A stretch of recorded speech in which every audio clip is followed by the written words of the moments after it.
नमस्कार. हॅलो सह्याद्रीमध्ये मी पल्लवी मुजुमदार आपल्या सगळ्यांचं मनपूर्वक स्वागत करते.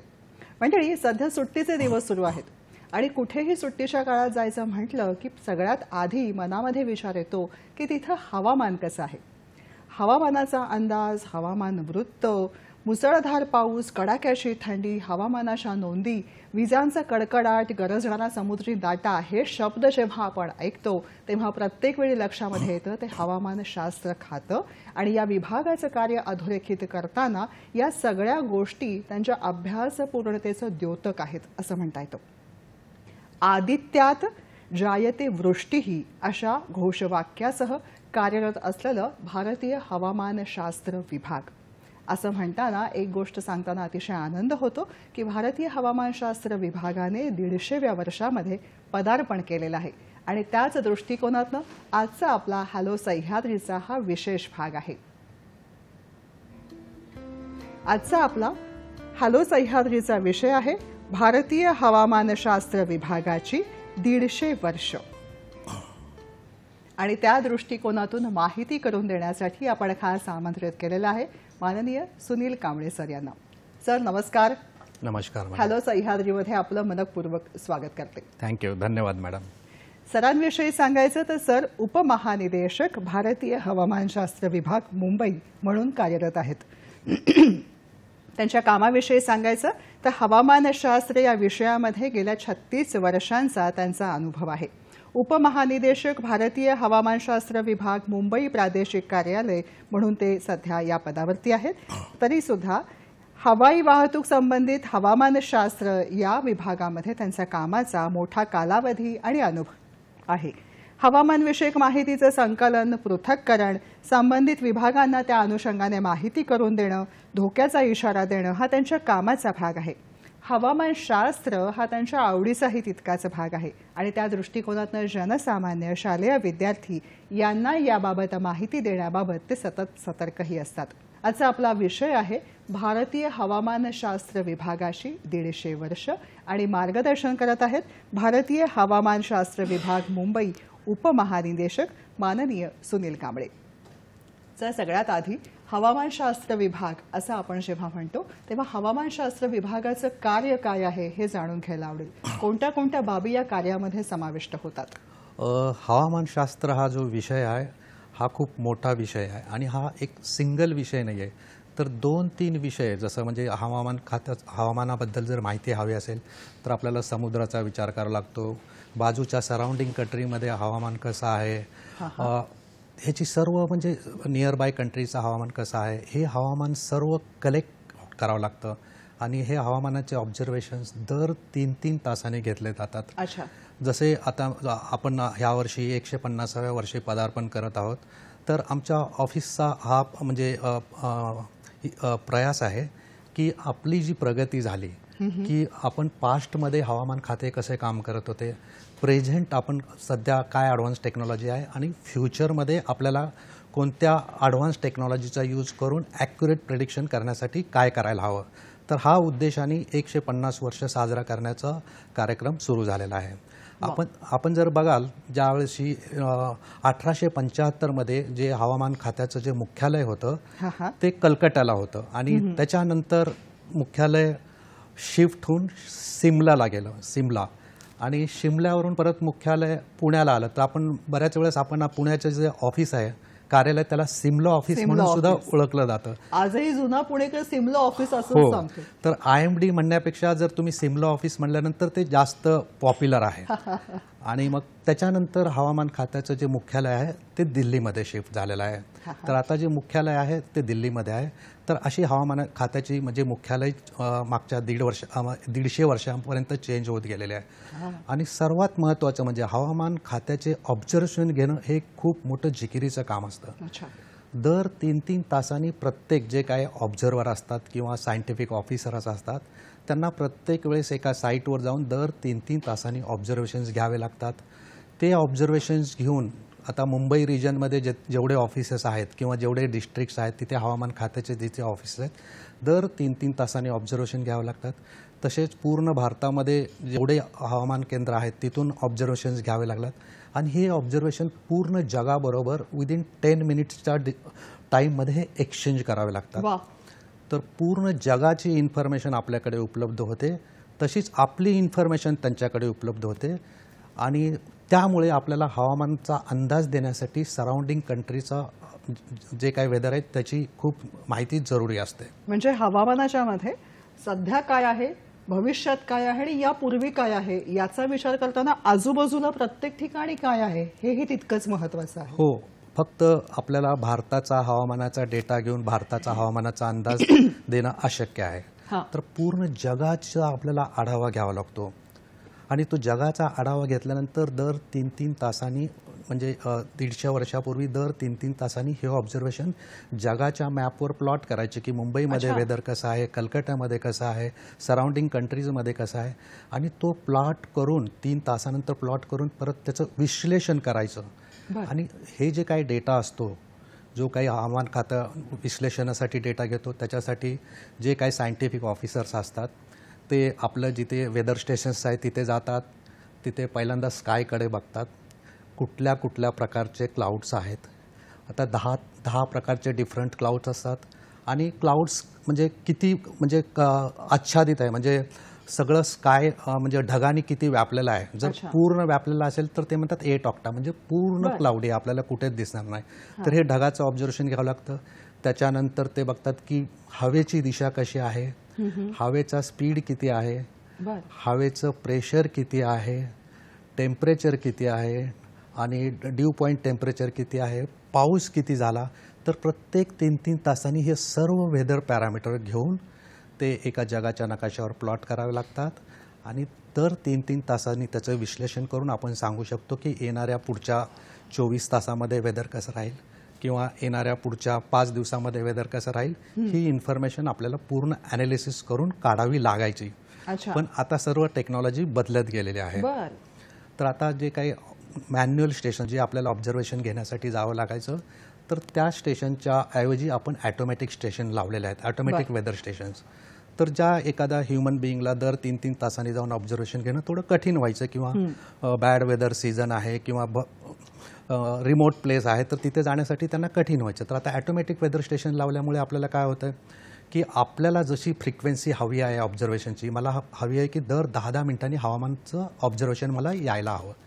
तर त्या दृष्टिकोनातून आपल्याला दर 10-10 मिनिटाचं ऑब्झर्वेशनसुद्धा आपण आता प्राप्त करू शकतो आणि त्यामुळे ॲक्युरेट प्रेडिक्शन करण्यासाठी त्याचा खूप यूज होऊ शकतो. सर, जेव्हा तुम्ही असं म्हणता की दर 10 मिनिटाला म्हणजे तेवढीच तंत्रप्रणाली ही अद्ययावत आहे आणि या बरोबरीने लगेचच ते सगळी माहिती जी आहे त्या संबंधित संस्थांना, देशांनाही ही पटापट दिली जाते. हो, ही म्हणजे याबाबत सुद्धा तंत्रप्रणाली खूपच अद्ययावत आहे. हो, तर ही जी माहिती पूर्ण भारताची एकत्र कलेक्ट केली जाते आणि आपल्याकडे टेक्नॉलॉजी आहे म्हणजे डेटा एक्सचेंज करण्यासाठी ॲटोमॅटिक मेसेज स्विचिंग एक सिस्टम असते. तर त्या सिस्टमच्या द्वारे पूर्ण परदेशातले मेसेज आपल्याला आणि आपले देश आपल्या ज्या वेदर रिलेटेड मेसेज त्या देशाला 10 मिनिटांमध्ये एक्सचेंज होतात.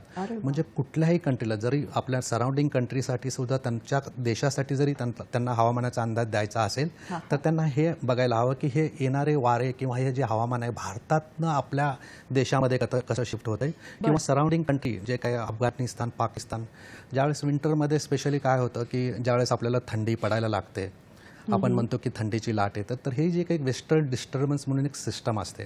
तर हे अफगाणिस्तान, पाकिस्तानमधून दर 5-5 दिवसांनी एक वेगळी सिस्टम दर 5 ते 6 दिवसांनी रिपीट होते. आणि त्याच्यामुळे आपल्याला लक्षात येतं की ही सिस्टममुळे जे काही हिमवृष्टी होते आपल्या नॉर्थ इंडियामध्ये आणि त्याचे जर नॉर्दर्ली विंड असेल तर आपल्या मुंबईमध्ये तापमान कमी होतं. तर मुंबईला तापमान कमी होण्यासाठी किंवा मुंबईचं तापमान कमी किंवा जास्त होण्यासाठी हे जे बाहेरचे ज्या लोकेशन्स आहेत त्या लोकेशन पूर्णपणे मॉनिटरिंग करावं लागतात आणि त्याप्रमाणे आपल्याला सांगावं लागतं की येणाऱ्या 3-4 दिवसात तापमानामध्ये वाढ होणार आहे किंवा तापमानामध्ये घट होणार आहे. म्हणजे किती दिवस आधी हा सगळा अंदाज भविष्याबाबतचा केला जातो सर? तर भविष्याबाबतचा अंदाज करण्याच्या 2-3 पद्धती. एक म्हणतात लॉंग रेंज फोरकास्ट. तो लॉंग रेंज फोरकास्ट पूर्ण 4 महिन्यासाठी.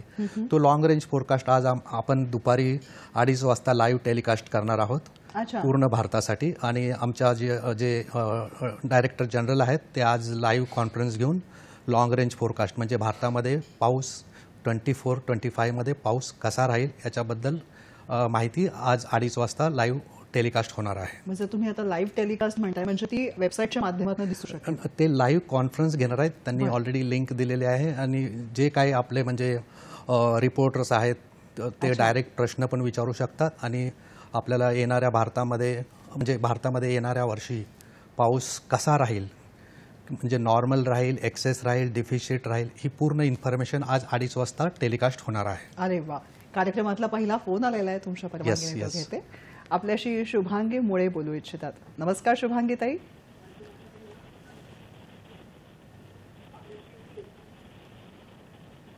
शुभांगी ताई हॅलो, बोला. टीव्हीचा आवाज कमी करा आणि पटकन हॅलो. प्रश्न विचारा. हा, बोला. बोला.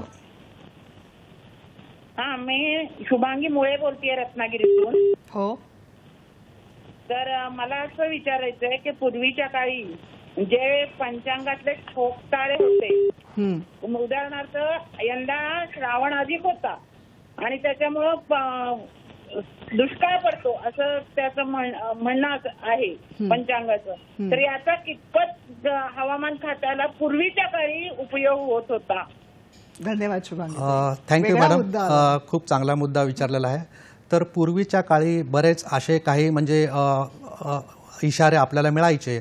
इवन हे इशारे आपल्याला पशु पक्ष्यांकडनं पण मिळायचे की किंवा एखादं झाडाला खूप फळं आले किंवा खूप झाड फुलारा आला तरी पण आपण म्हणायचं की ह्या वर्षी पाऊस भरपूर होणार आहे. किंवा एखाद्या पक्ष्याने अंडी टाकलं तर आपण म्हणणार की आता मान्सून थोडासा लेट होणार आहे, कारण या पक्ष्याने अंडी टाकल्याने पक्षाला माहिती झालं की मृगाचा कीटक दिसलेला हो. आहे, पाऊस येतो. तर पहिल्यांदा मॅडम हे याच्यावर आपण बिलीव्ह करत होतो आणि पण आता जशी जशी टेक्नॉलॉजी प्रगत होत चाललेली आहे आणि जी मॉडर्न टेक्नॉलॉजी, जे मॉडर्न इक्विपमेंट, जे मॉडर्न इन्स्ट्रुमेंट्स, जी काय न्यूमेरिकल वेदर प्रेडिक्शन, जो लास्ट 100 वर्षाचा डेटा घेऊन आपण प्रेडिक्शन करतो, म्हणून आजकालच्या विज्ञान युगामध्ये आपण थोडंसं याच्याकडे थोडासा म्हणजे प्रमाण आपण कमी केलेलं आहे बघायचं आणि वैज्ञानिक दृष्टिकोनाने आजकाल आपण हवामानाचा अंदाज देतो. आपण बरोबर म्हणता की त्या काळामध्ये हे सर्व चालत होतं मॅडम. नक्कीच याविषयी आणखीन जाणून घ्यायचं आहे. मुळात हे खातं यांचं काम हे एक वेगळा आणि कुतूहलाचा विषय हे आपल्या येणाऱ्या फोनच्या ओघावरूनच लक्षात येतं. आणखीन जाणून घेऊया छोट्याशा विश्रांतीनंतर. बघत रहा हॅलो सह्याद्री. आपण बोलत आहोत भारतीय हवामानशास्त्र विभागाची 150 वर्ष आणि त्या अनुषंगाने आपल्याला मार्गदर्शन करतात भारतीय हवामानशास्त्र विभागाच्या मुंबई विभागाचे उपमहानिदेशक माननीय सुनील कांबळे सर. या सगळ्याविषयी बोलत असताना आपला हवामान खात्यामधला मोठा अनुभव आहे आणि याबरोबरीने सुद्धा एव्हिएशन किंवा हवाई हवामान हे जे आहे यामध्ये सुद्धा अतिशय मोठा अनुभव आहे.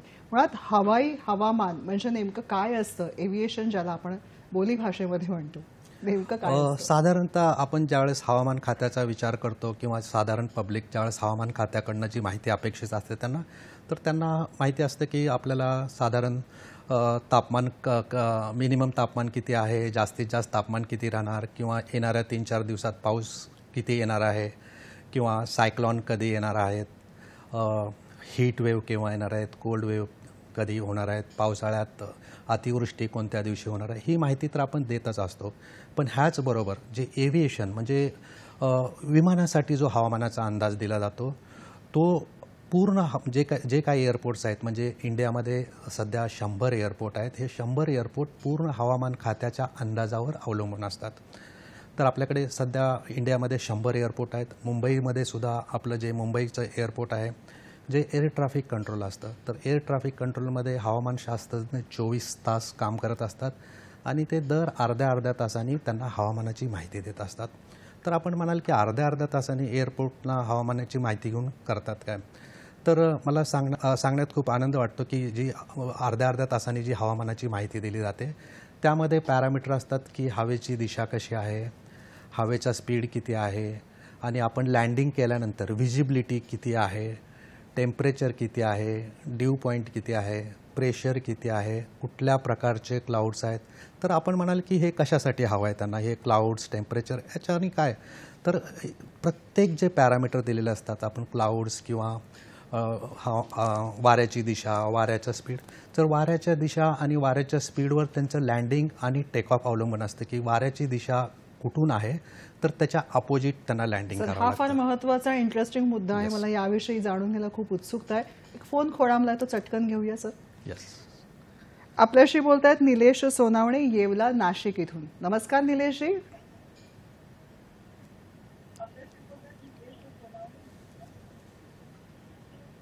नमस्कार मॅडम. बोला. नमस्कार. हॅलो. प्रश्न विचारा निलेशजी. नमस्कार. Hello sir. नमस्कार. नमस्कार. नमस्कार. बोला सर, चटकन प्रश्न विचारा. सर, आता वर्तमानमध्ये आपण मोबाईल वापरतोय. मोबाईल वापरत असताना हवामान शास्त्रज्ञांची नाही का जे हवामान शास्त्रज्ञांची जे वातावरणाबद्दल जे निर्मिती आहे सध्याची. निलेशजी, टीव्हीचा आवाज पूर्णपणे बंद करा आणि सलग प्रश्न विचारा प्लीज. त्याबद्दल नाही का माहिती पाहिजे होती. मोबाईलवर ऍप्लिकेशन कुठले आहे का याबद्दल? धन्यवाद निलेशजी. आपल्या प्रश्नाला उत्तर मिळेलच. एक छोटीशी विश्रांती घेतोय आणि आम्ही लगेच परत येतोय hello सह्याद्रीमध्ये.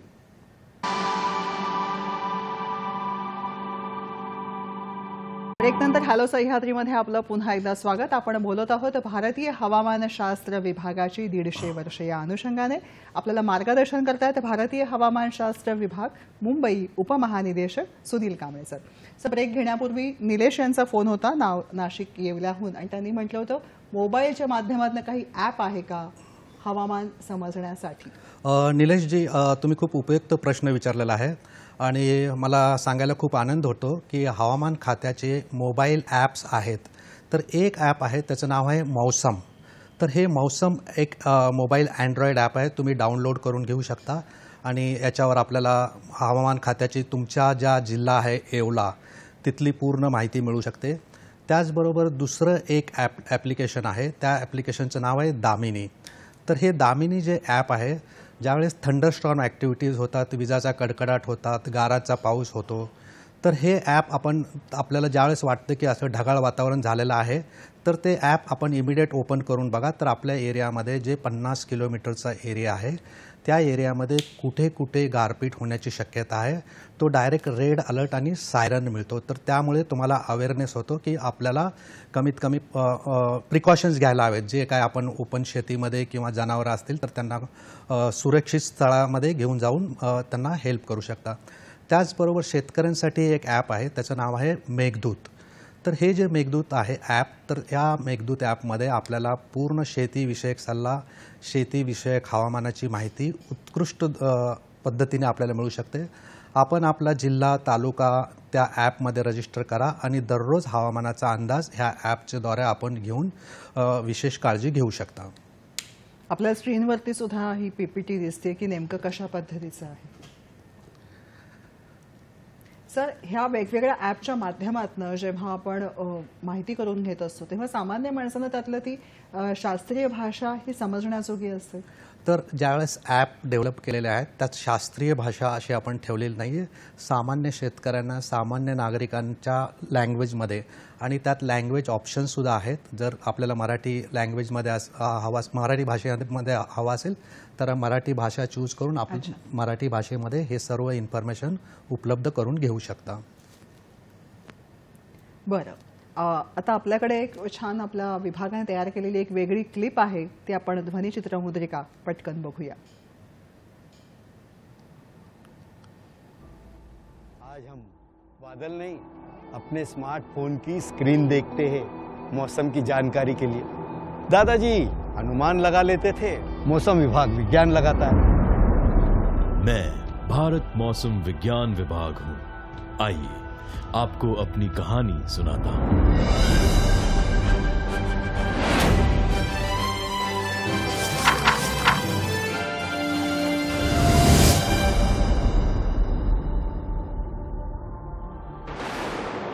The relentless fury of the 1864 Calcutta cyclone and the harsh grip of the 1866 famine unleashed brutal devastation. The necessity for weather forecasting gave birth to me in 1875. I started my journey with headquarters in Kolkata, then to Shimla, Pune and Delhi. As the years passed on, our commitment to observing weather became a tale of innovation and resilience. We have soared to new heights, now keeping an eye on the sky through cutting-edge technology, including satellite and radars, among others. From sending daily weather updates by post in 1876, we seamlessly transmit data every 10 minutes worldwide in 2023. Today, we proudly stand as the officially recognized Global Information System Center by the WMO. With a humble beginning in 1958 for numerical weather prediction in IMD, major breakthrough came with establishment of NCM RWF in 1988. Procurement of supercomputer in 1989, establishment of Center for Atmospheric Sciences in IIT Delhi and IISc Bengaluru in 70s and IITM Pune in 1962 by IMD. This followed with newer generation supercomputers in 2010 and 2016. At present, IMD has a seamless modeling system from nowcasting to seasonal forecasting. Leveraging mobile apps, websites and social media, we transition from traditional methods to a sophisticated and efficient digital system to ensure that critical information reaches people swiftly and accurately during times of crisis. Starting from port warnings for cyclones in 1865, the service of IMD have registered a paradigm shift to advise to agriculture, aviation, marine, transport, energy, industries, surface, pilgrimage, health, urban, power, disaster management sectors and many more. मौसम का जो पूर्वानुमान मिलता है, अब technology इतनी आगे बढ़ी है, स्पेस साइंस का भी बहुत बड़ा रोल रहा है, उसके कारण करीब-करीब अनुमान सही निकलते हैं. Our accurate weather forecast and warnings help in overall socio-economic development of the people and country as a whole. ये कहानी खत्म नहीं हुई है, अभी शुरू हुई है. अब जब हम विकसित भारत की ओर बढ़ रहे हैं, मौसम विज्ञान में हर दिन नई नई संभावनाओं को तलाश रहे हैं. क्या पता कुछ सालों में हम वेदर मैनेजमेंट में भी कामयाब हो.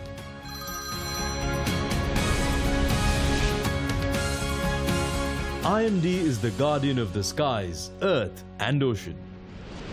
Adityat jayate vrishti. तर मंडळी, हा आहे भारतीय हवामानशास्त्र विभागाचा गेल्या 150 वर्षांचा विस्मयकारी प्रवास. आणि त्याचबरोबरीने आजही या विभागाबाबत कुतूहल आपल्या मनामनामध्ये आहे आणि म्हणूनच हा आजचा आपला हॅलो सह्याद्रीचा खास भाग आहे. सर, पुढचा फोन आलाय तो तुमच्या परवानगीने घेते. कुडाळकर बोलतायत आपल्याशी. नमस्कार कुडाळकरजी. नमस्कार. माझा प्रश्न असा आहे, भारतीय हवामान विभागाची कार्यपद्धती आणि एकूणच तंत्रज्ञान तसेच परदेशातील हवामान विभागाची कार्यपद्धती आणि तंत्रज्ञान या दोघांमध्ये काही फरक, काही साम्य असतं का एकूण अंदाज व्यक्त करण्यामध्ये किंवा कामाच्या पद्धतीमध्ये आणि अभ्यासामध्ये? धन्यवाद. Thank you sir. खूप चांगला प्रश्न आहे हा. प्रश्न कधी कधी माझ्या पण मनात यायचा.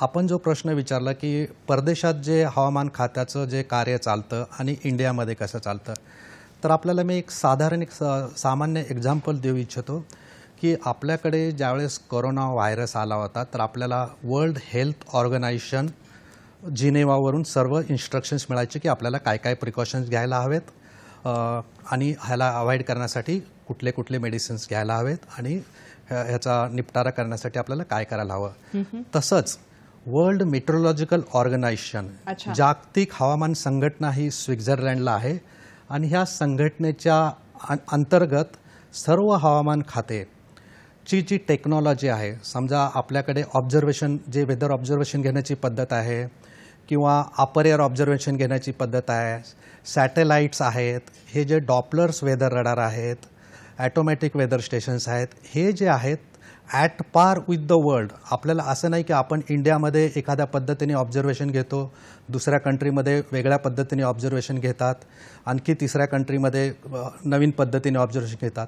जसं मी सुरुवातीला सांगितलं होतं की हा जो डेटा असतो हा पूर्ण देशाशी, पूर्ण जगाबरोबर एक्सचेंज केला जातो. जर आपल्या देशामध्ये आपण आपल्या पद्धतीने हवामानाचे ऑब्झर्वेशन घेतले, दुसऱ्या देशाने दुसऱ्या पद्धतीने घेतले, तिसऱ्या देशाने तिसऱ्या पद्धतीने घेतले, तर हे हवामान कुठेच म्हणजे हा जो डेटा आहे मॅच नाही होणार आणि वेदर फोरकास्टिंग ही होऊच शकणार नाही.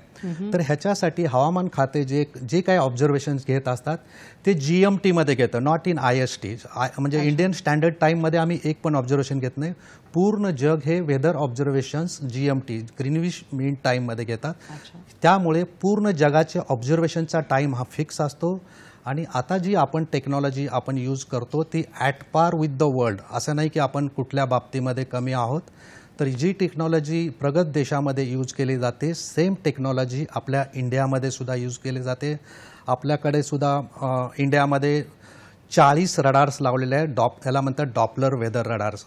तर हे जे डॉपलर वेदर रडार असतात म्हणजे एक रडारची रेंज असते कमीत कमी 400 ते 500 किलोमीटर एक रडार बघू शकतं.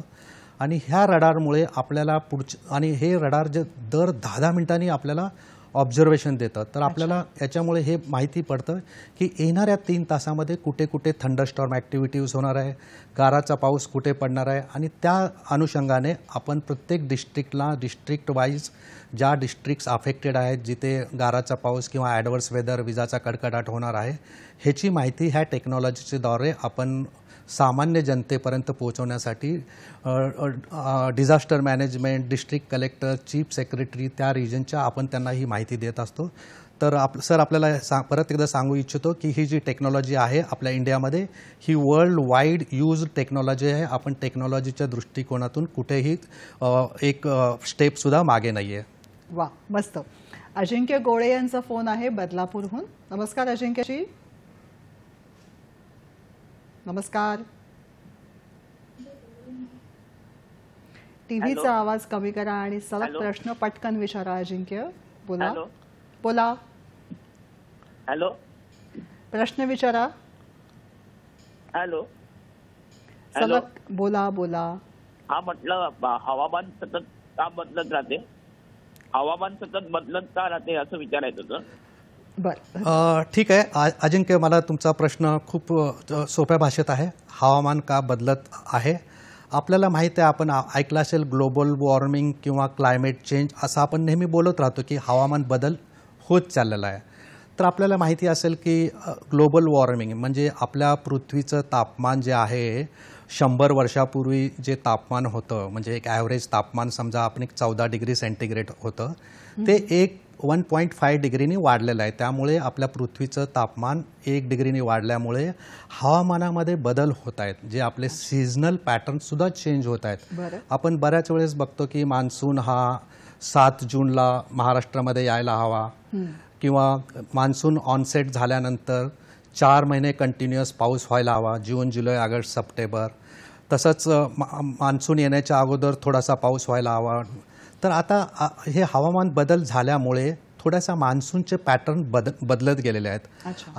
आणि त्या बदलत असलेल्या पॅटर्नमुळे आपल्याला पावसाळ्यामध्ये पण कंटिन्युअस 4 महिने म्हणजे जसा मिळायला हवा पहिल्यासारखा पाऊस नाही. एखाद्याच दिवशी पाऊस येतो, 200-300 मिलीमीटर पाऊस येतो आणि परत 15 दिवस गायब होतो. परत बरेच फ्लड्स होतात, हीट वेव्ह येतात. तर हे हवामानामध्ये जे काही पृथ्वीच्या तापमानामध्ये जी 1 डिग्रीनी 1.5 डिग्रीनी जी वाढ झालेली आहे त्यामुळे थोडासा हवामानमध्ये बदल झालेला आहे. आणि ह्याला मिटिगेशन करण्यासाठी हे जे काही ग्रीन हाऊस गॅसेसला म्हणजे green house gases is a main concern. ह्याच्यामुळे पृथ्वीचं तापमान वाढलेलं आहे. तर ह्याला कंट्रोल करण्यासाठी आपल्याला प्रयत्न करायला हवेत. आणि आपण म्हटल्याप्रमाणे बरोबर आहे की हवामानामध्ये तसा आपल्याला बदल दिसून येत आहे. नक्कीच. मंडळी, हवामानशास्त्र या विभागाविषयी औत्सुक्य, कुतूहल हे मनामध्ये आहे. या दृष्टिकोनातनं मार्गदर्शन करणारी, माहिती देणारी ध्वनिचित्रफीत आता आपण बघूया.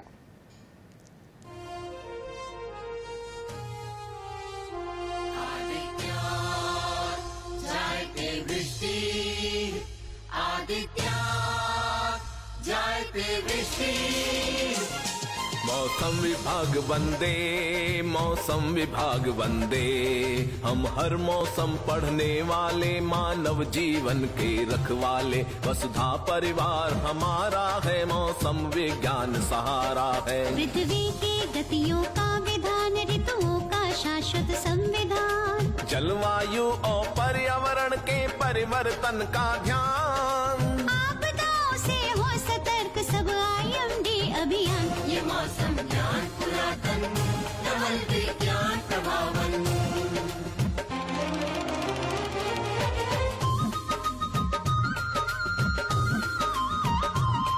जल थल अंबर हर गांव नगर पर्वत घाटी जंगल सागर, जीते देश हवाओं के, सहयोगी मित्र किसानों के, जनजीवन की मुस्कानों के, कर्तव्यनिष्ठ मौसम प्रहरी, जन सेवा में आस्था गहरी, करते अध्ययन तूफानों के, नव चक्रवात अनुमानों के, जन धन जीवन रहे सुरक्षित, मंथन अनुसंधान, मानवता के लिए समर्पित मौसम का विज्ञान, मानसून संज्ञान, अपना ज्ञान पुरातन, अमर वरदान सुहावन।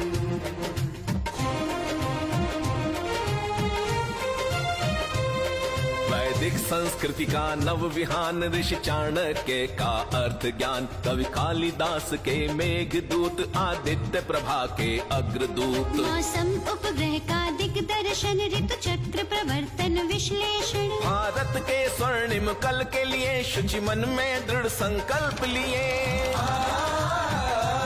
साक्षी समृद्ध विरासत के, हम गौरव प्यारे भारत के, पूर्व पश्चिम उत्तर दक्षिण शुभ कर्म योग संधान, सीमाओं के पार हमारी करुणा की पहचान, सहयोगी गुणगान, मौसम ज्ञान पुरातन, अमर विज्ञान पुरातन, मौसम विभाग वंदे, मौसम विभाग वंदे, मौसम विभाग वंदे, मौसम विभाग वंदे।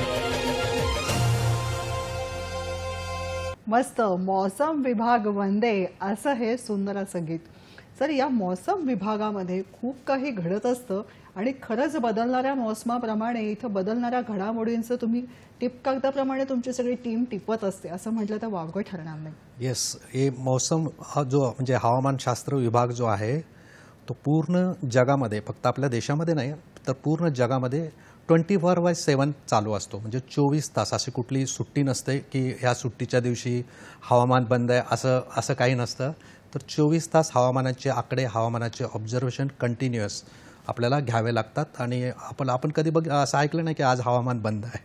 तर प्रत्येक वेळेस आपल्याला हवामानाचे अपडेट्स देण्यासाठी आपलं डिपार्टमेंट 24 तास ह्या कार्यामध्ये मग्न असतं. या ध्वनिचित्रफितीमध्ये विविध विभाग आपल्याला दिसले सर, विविध समाजामधले घटक दिसले की ज्यांना या हवामानाची तत्परतेने आवश्यकता असते. मुळात आपणही मगाशी उल्लेख केला की ताबडतोब त्या आस्थापनांना आपण देता. मुळात ही आस्थापनं कोणती आहेत, या संस्था कोणत्या आहेत, या सेवा कोणत्या आहेत की ज्यांना तत्परतेने कोणत्या आता हवामानामध्ये कोणते बदल घडत आहेत हे जाणून घ्यायची आवश्यकता असते आणि त्या अनुषंगाने त्यांच्या पुढे कार्याची दिशा ठरत असते. तर असं सध्या एकही असं डिपार्टमेंट नाही आहे किंवा अशी संस्था नाही की त्याला हवामानाची गरज नाही. आपण सकाळी उठल्यानंतर सुद्धा पहिल्यांदा बघतो की आज सकाळी टेम्परेचर किती आहे किंवा दुपारचं तापमान किती होणार आहे, त्या आधारे आपण डिसाईड करतो की आजचे आपलं प्लॅनिंग काय करायचं. त्याचप्रमाणे हवामान खात्याचे जे काय माहिती दिली जाते, सगळ्यात महत्त्वाची माहिती म्हणजे जनरल पब्लिकसाठी असते, डिझास्टर मॅनेजमेंटसाठी देतो, फिशरीजसाठी देतो, आपण शिपिंगसाठी देतो, मरीन एजन्सीसाठी देतो, पॉवर सेक्टर्स म्हणजे जी काय इलेक्ट्रिसिटी त्यांना जनरेट करण्यासाठी त्यांना हवामानाची माहिती हवी असते, हेल्थ सेक्टरसाठी लागते की कुठल्या हवामानाच्या पिरियडमध्ये कुठले डिसीज निर्माण होऊ शकतात, त्याचप्रमाणे एव्हिएशनसाठी आणि सर्वात महत्त्वाची माहिती म्हणजे डिझास्टर मॅनेजमेंटसाठी. तर डिझास्टर मॅनेजमेंटसाठी ही माहिती याच्यासाठी उपलब्ध द्यावी लागते कारण त्या म्हणजे ज्या काही आपत्ती येणार आहेत, हवामान म्हणजे नैसर्गिक आपत्ती येणार आहेत, त्या आपत्तीची पूर्वसूचना आपण disaster management respective district collector कुठल्या एरियामध्ये एक्स्ट्रीमली हेवी रेनफॉल होणार आहे, फ्लड येणार आहेत किंवा हीट वेव्स येणार आहेत, कोल्ड वेव्स येणार आहेत, फ्लॅश लाटा येणार आहेत. तर ही जी इन्फॉर्मेशन आहे 24 तास म्हणजे सर्व एजन्सीजना ह्याची गरज असते. रेल्वे, सरफेस ट्रान्सपोर्ट यांना ही सर्व जेवढ्या काही डिपार्टमेंट आहेत त्यांना हवामान खात्याची माहिती टेलर मेड म्हणजे प्रत्येकाची रिक्वायरमेंट वेगळी वेगळी असते. त्या रिक्वायरमेंटप्रमाणे तसे आपण प्रॉडक्ट करून त्यांची जी काही वेदर रिलेटेड एन्क्वायरीज असतात आणि जी रिक्वायरमेंट असते ते आपण फुलफिल करत असतो. मस्त सर, आम्ही आकाशवाणी किंवा दूरदर्शनच्या माध्यमातून जेव्हा हवामान वृत्त, हवामानाचे अंदाज देत असतो तेव्हा लाटांचा वेग ताशी अमुक अमुक आहे, वाऱ्याचा वेग प्रति अमुक अमुक किलोमीटर वेगाने आहे किंवा थंडीचा पावसाचा नोंद अशी झालेली आहे, हे जेव्हा सांगत असतो तेव्हा प्रत्येक वेळी मनात येतं हे नेमकं मोजलं कसं जातं. म्हणजे कदाचित ही खात्याच्या दृष्टिकोनातून छोटी बाब असू शकेल, पण सामान्य नागरिकांच्या दृष्टिकोनातून ही नोंद प्रत्येक वेळी कशी टिपली जाते हा एक मुद्दा येतो. जसं सुरुवातीला आपण बोलताना सांगितलं की दर 3-3 तासांनी हवामानाचे ऑब्झर्वेशन्स निरीक्षणं घेतली जातात आणि ही 3-3 तासांनी जी निरीक्षणं घेतली जातात सर्व म्हणजे जिथे जिथे हवामान केंद्र आहेत, बरेच आमचे पार्ट टाईम ऑब्झर्वेटरीज आहेत किंवा रेनफॉल मेजरिंग स्टेशन्स आहेत, तर इथून कंटिन्युअसली ह्या नोंदी घेतल्या जातात आणि ह्या नोंदी घेतल्यानंतर पावसाचा ज्यावेळेस आपण सांगतो की 24 तासामध्ये पाऊस किती झालेला आहे, तर तो सकाळी 8:30 ते दुसऱ्या दिवशी सकाळी 8:30च्या दरम्यान किती पाऊस झाला, तर आपण सांगतो की मागच्या 24 तासामध्ये एवढा पाऊस झालेला आहे. 100 मिलीमीटर पाऊस सोलापूरमध्ये झाला, 50 मिलीमीटर पाऊस कोल्हापूरमध्ये झाला. तर हा डिस्ट्रिक्ट वाईज पाऊस कंटिन्युअस आपण आपले जे अधिकारी असतात हवामान खात्याचे ते मेजर करत असतात आणि त्याचप्रमाणे आपल्याकडे ॲटोमॅटिक वेदर स्टेशन्स आहेत. तर ते ॲटोमॅटिक वेदर स्टेशनसुद्धा ज्या काही रिमोट लोकेशन्सला आपण आपली ऑब्झर्वेटरी चालू ठेवू शकत नाही अशा लोकेशन्समध्ये आपण ॲटोमॅटिक वेदर स्टेशन्स लावतो आणि ते ॲटोमॅटिक वेदर स्टेशन्स तर मी सांगितल्याप्रमाणे आपल्याला दर 15 मिनिटाला सुद्धा मागच्या 3 तासामध्ये किती पाऊस झाला ह्याची पण माहिती आपल्याला मिळू शकते. नक्कीच. पुढचा फोन आहे, प्रफुल्ल उमरे आपल्याशी बोलतायत पुण्याहून. नमस्कार. Good afternoon. प्रफुल्ल उमरे पुण्यावरनं बोलतोय. बोला. बेसिकली माझा क्वेश्चन असा आहे की जसं स्विसरी आणि म्युनिक्री जे सॉफ्टवेअर आहेत जसे परदेशामध्ये, तर त्याच्या बेस्डवरती आपल्याकडे IMD कडे असे सॉफ्टवेअर आहेत का आणि त्याचं सबस्क्रिप्शन फ्री आहे का? म्हणजे नॉर्मली दी सॉफ्टवेअर ते दोन्ही सॉफ्टवेअर आहेत ते फार एक्सपेन्सिव्ह आहेत, पण they give the exact details regarding the weather updates. Thank you. तर आपण जे बोललात तसे सॉफ्टवेअर IMD कडे उपलब्ध नाही आहेत, पण ती सॉफ्टवेअरची आपल्याला काही गरज नाही भासणार. तुम्ही जी imd.mumbai.gov.in जी वेबसाईट आहे IMDची, ह्या IMD वेबसाईट आमच्या म्हणजे दिल्लीची एक वेबसाईट आहे, ती पूर्ण देशासाठी माहिती मिळेल आणि जर मुंबईची जर वेबसाईट बघितली आपण तर पूर्ण महाराष्ट्र, गोवा, गुजरातसाठी त्याची माहिती मिळेल. तर पूर्ण देशाची माहिती, कुठलीही माहिती आपल्या वेबसाईटवर पब्लिक डोमेनमध्ये, पब्लिकसाठी ह्या वेबसाईट आहेत, त्यांना समजणाऱ्या लँग्वेजमध्ये ह्या वेबसाईट आहेत. तर ह्या वेबसाईटवर पूर्ण जी काही पब्लिकची ज्या काही रिक्वायरमेंट आहेत, म्हणजे डिफरंट सेक्टरप्रमाणे ज्या रिक्वायरमेंट आहेत, ही सर्व माहिती उपलब्ध आहे. तशीच एक पुण्याला जे आमचं ऑफिस आहे क्लायमेट रिसर्च सेंटर, तर तिथे आपण कॉन्टॅक्ट कराल तर आपल्याला जो काही डेटा हवा असेल तो पण फ्री ऑफ कॉस्ट, तुम्हाला जर रिसर्च करायचा असेल, विद्यार्थी असाल तर तो पण डेटा फ्री ऑफ कॉस्ट आपण तिथून तो डेटा कलेक्ट करू शकता. सर, हवामानाचा अंदाज जेव्हा आपण सांगतो किंवा त्याविषयी जेव्हा वाचत असतो तेव्हा ती एक विशिष्ट भाषा असते. अल नीनो हा त्यातलाच एक शब्द आहे. या किंवा मगाशी तुम्ही मला आपण कार्यक्रमाच्या आधी बोलत असताना सांगितलं की विमानासाठी आवश्यक असलेली हवा आणि त्यासाठी होणारा विलंब या दोन्ही कशा विरुद्ध प्रकारे काम करतात, त्यासाठी असलेले वेगवेगळे शब्द, हे जो सगळा एक शब्दांचा वेगळा खजिना आहे तो प्रेक्षकांसमोर सुद्धा उलगडून दाखवला तर फार आवडेल. काय असतं की कधी आपण हवामानाचा अंदाज देतो ना, एक हवामान खात्याची एक टर्मिनॉलॉजी असते. तर ती हवामान खात्याची टर्मिनॉलॉजी आम्ही सांगतो की लाईट पाऊस येईल, मॉडरेट पाऊस येणार आहे, हेवी रेनफॉल येणार आहे, एक्स्ट्रीमली हेवी रेनफॉल आहे. तर ह्या ज्यावेळेस टर्मिनॉलॉजी हवामान खाते यूज करते, तर ज्यावेळेस ह्या हवामान खात्याचा अंदाज आपण पाहाल आणि ह्या ज्या टर्मिनॉलॉजी यूज केलेल्या आहेत, तर आपल्या IMDच्या वेबसाईटवर जाल आणि हवामानाचा अंदाज बघाल तर आपल्याला त्या टर्मिनॉलॉजीची म्हणजे त्याची एक्झॅक्टली मिनिंग काय आहे. समजा मी लाईट रेन म्हणजे एक 10 मिलीमीटरपर्यंत पाऊस येऊ शकतो. एक हेवी, मी ज्यावेळेस आम्ही म्हणतो की heavy to very heavy rainfall, तर खाली दिलेलं असतं की हेवी टू हेवी रेनफॉल म्हणजे 65 मिलीमीटर ते 110 मिलीमीटरपर्यंत पाऊस येऊ शकतो. तर ही टर्मिनॉलॉजी सुद्धा आपण मराठी लँग्वेजमध्ये आपल्या वेबसाईटवर दिलेल्या असतात आणि ह्याच्यासाठी दिलेलं असतं की हवामानाचा अंदाज देताना पूर्ण भाषेमध्ये म्हणजे विदाउट युजिंग टर्मिनॉलॉजी जर आपण केलं तर तो खूप मोठा सब्जेक्ट म्हणजे मोठा मेसेज होऊ शकतो. म्हणून थोड्याशा टर्मिनॉलॉजी यूज केल्या जातात आणि त्या टर्मिनॉलॉजीचं सिम्प्लिफिकेशन त्याच पेजवर खाली दिलेलं असतं. त्याच अनुषंगाने रंग सुद्धा येतात नाही का? हो. तर स्पेशली येस. आणि ज्यावेळेस अशा काय वॉर्निंग्ज असतात तर ज्यावेळेस ग्रीन ज्यावेळेस आपल्याला दिसेल तर तिथे कुठल्याही प्रकारची वॉर्निंग नाही आणि ज्यावेळेस ऑरेंज अलर्ट असेल तर थोडीशी आपल्याला ॲक्शन घ्यावी लागते. म्हणजे you have to be prepared. बावटा. हो, ऑरेंज. आणि बऱ्याच वेळेस येलो अलर्ट दिलेला असतो. तर येलो अलर्ट म्हणजे काय, तिथे थोडंसं वेदर चेंज एक्सपेक्टेड आहे आणि ते अपडेट केलं जाईल. तुम्ही स्क्रीनवर मॉनिटर करत दिसतंय. राहा की आपल्या येलो अलर्टमध्ये वेदर अपडेट होण्याची शक्यता आहे, म्हणजे वेदर चेंज होण्याची शक्यता आहे म्हणून येलो अलर्ट दिलेले असतात. ऑरेंज म्हणजे you have to take action, म्हणजे अलर्ट व्हायची गरज आहे. आणि ज्यावेळेस रेड अलर्ट असेल तर रेड अलर्ट म्हणजे डेफिनेटली ॲक्शन मोडवरच तुम्हाला काम करावं लागतं, खूप प्रिकॉशन घ्यावं लागतात. तर अशा अलर्टसुद्धा हवामान खातं जसं पावसाचं म्हणजे इंटेन्सिटी आहे त्याप्रमाणे प्रत्येक डिस्ट्रिक्ट वाईज पुढच्या येणाऱ्या 5 दिवसासाठी दिलेले असते. लाल बावटा, केशरी बावटा, हिरवा बावटा हा सुद्धा हवामान खात्याचाच खास शब्द नाही का? Yes yes madam. पुढचा फोन आहे आपल्याला. अरुण डोंगे आपल्याशी बोलतात छत्रपती संभाजीनगर इथून. माझा दोघांना पण नमस्कार. मॅडम, कांबळे सरांना माझा असा प्रश्न आहे की हवामान अभ्यासक जे आहेत पंजाब रोडक यांचा अंदाज जवळपास तंतोतंत खरा निघतो. तर कांबळे सरांना माझा असा प्रश्न आहे की हवामान शास्त्राला कधी असं वाटलं का जरी पंजाबराव डक हे हवामान विभागाचे हे काय म्हणतात त्याला एक भाग नसले, प्रत्यक्ष एक भाग नसले तरी पण त्यांची कधीतरी मदत घ्यावी का हवामान अभ्यासाविषयक, असं कधी वाटलं का? येस, खूप चांगला प्रश्न आहे. आजकाल हवामानशास्त्राचे अभ्यासक खूप आहेत. प्रत्येकजण आमच्या वेबसाईटवर जी काय उपलब्ध माहिती आहे त्याच्या अनुषंगाने भरपूर अनुमान किंवा अंदाज हवामान खात्याच्या अगोदर पण देत आहेत. माझी आपल्याला विनंती आहे की हवामान खात्याचे 3000 सायंटिस्ट 24 तास काम करत असतात त्याच्यामागे, आणि कंटिन्युअस 24 आवर्स कुठलाही हवामानाचा अंदाज मला जरी मुंबईसाठी जरी द्यायचा असेल किंवा महाराष्ट्रासाठी हवामानाचा द्यायचा असेल तर एक 60 ते 70 सायंटिस्ट दररोज सकाळी 10:30 ते 11:30 त्याचं विश्लेषण करतात.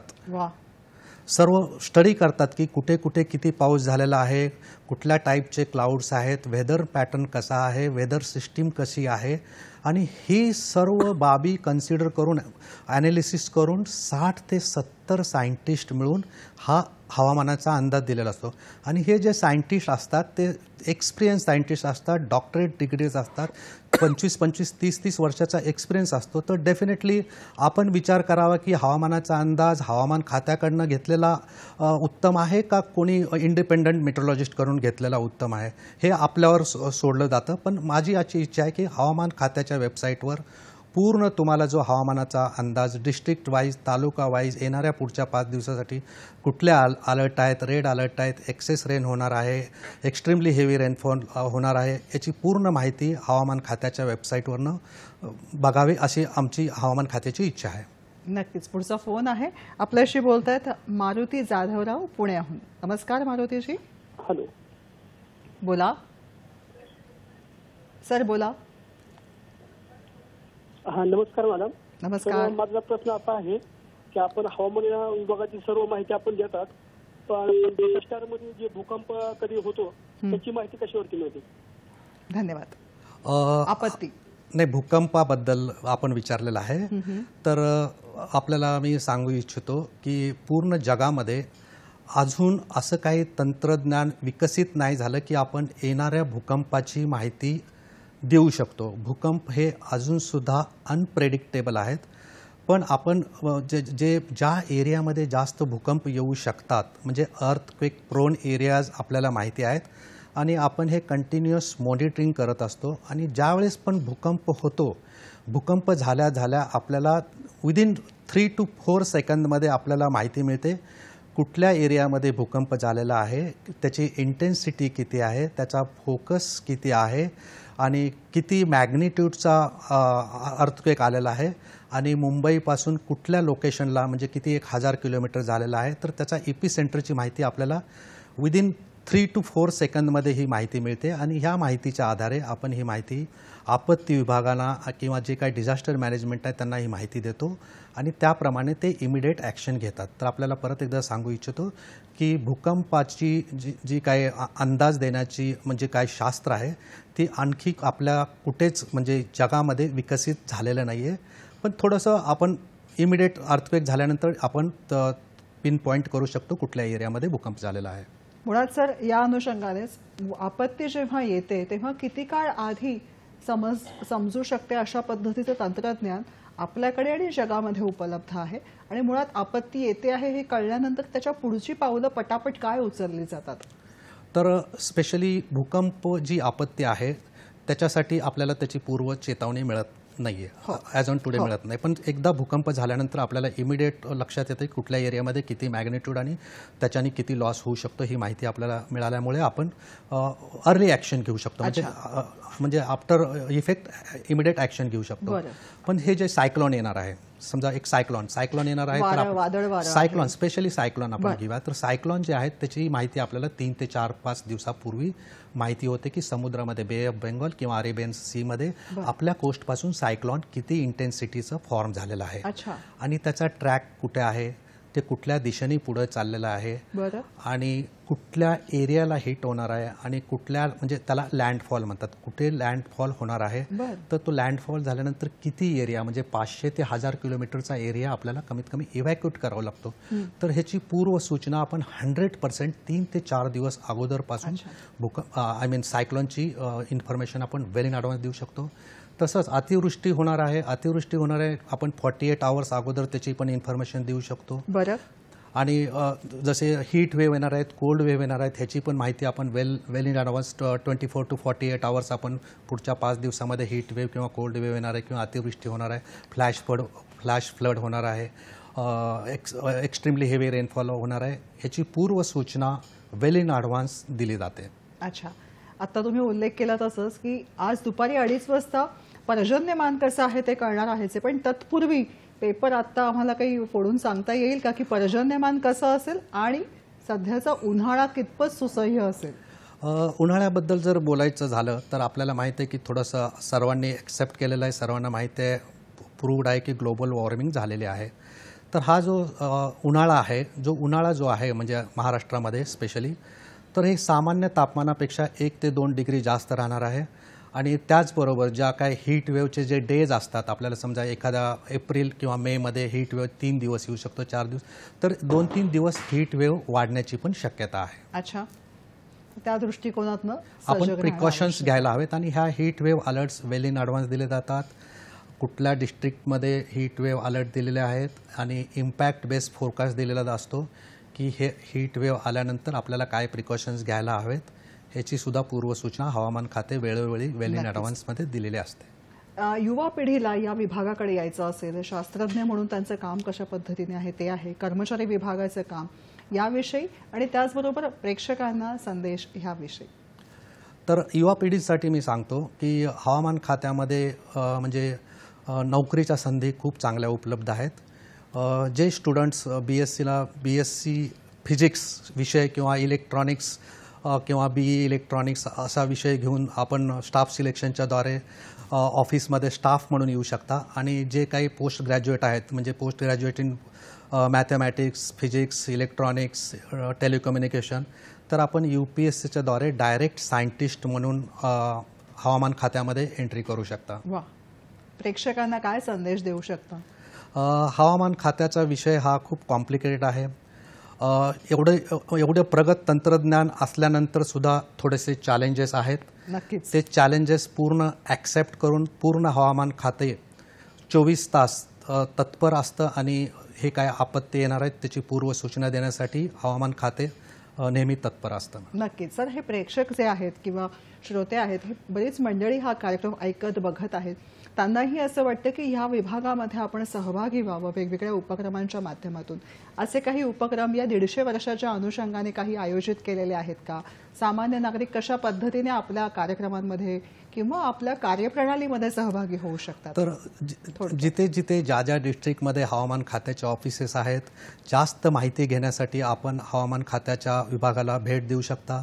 तुम्ही मुंबईच्या कुलाबा विभागाला पण भेट देऊ शकता. सर्व विद्यार्थ्यांसाठी आम्ही 23 मार्च रोजी पूर्ण एक्झिबिशन ठेवतो आणि सर्व जनरल पब्लिकसाठी सुद्धा हवामान खात्याचं मार्गदर्शन वेळोवेळी दिलं जातं. आपण कधीही व्हिजिट करू शकता, अपॉइंटमेंट घेण्याची पण गरज नाही. आपण फक्त एक ग्रुपनी 25-30 लोक कधीही येऊन पूर्ण हवामान खात्याची माहिती देण्यासाठी आम्ही उत्सुक आहोत. वा, मस्त. आदित्यात जायते वृष्टीही अशा बोधवाक्यासह कार्यरत असलेलं हे भारतीय हवामानशास्त्र विभाग. सतर्क, सजग आणि कार्यप्रवण असलेला हा विभाग 150 वर्षांची ही वाटचाल अतिशय अधोरेखित करावी अशी आहे. आपण सुद्धा अतिशय भरभरून फोन करून प्रतिसाद दिलात आणि आपलं मनोगत जे आहे, आपले प्रश्न आहेत, औत्सुक्य आहे ते सुद्धा आमच्यापर्यंत पोहोचवलं. आपले मनपूर्वक आभार मानते.